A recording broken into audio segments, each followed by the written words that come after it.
Willow Creek was never truly quiet. Even at night, when the town's single street lamp flickered and porch lights went dark, something remained awake. Water slid over stone, leaves whispered secrets.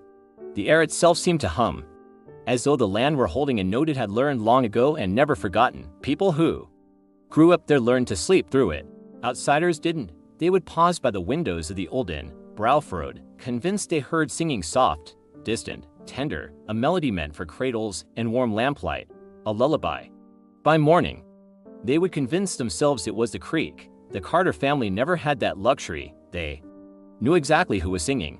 Eleanor Carter had stopped sleeping after her daughter died. Little Willow, named for the trees that bent like guardians over the creek, had lived only 9 days. Fever took her quickly, cruelly, leaving Eleanor with empty arms and a silence so loud it rang in her ears. On the 17th night after the burial, Eleanor rose from bed while her husband slept. She did not light a lamp. She did not put on shoes. She followed a sound she could not explain, a melody she felt more than heard. The creek welcomed her like an old friend. Mist hovered over the water, pale and breathing. The song grew clearer with every step, until Eleanor realized with a jolt of terror and comfort that it was hers. A tune she had hummed to Willow in those few precious nights. "Give her back," Eleanor whispered. The water stirred. Something beneath the surface listened. It did not have a face. Not truly.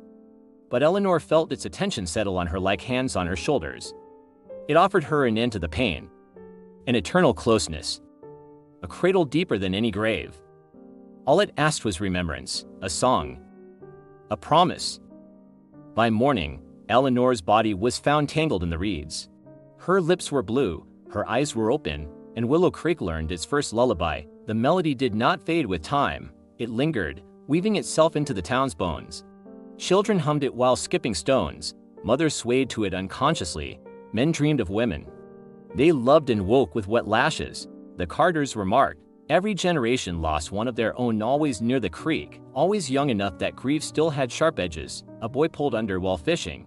A woman who sleepwalked into the water days after childbirth.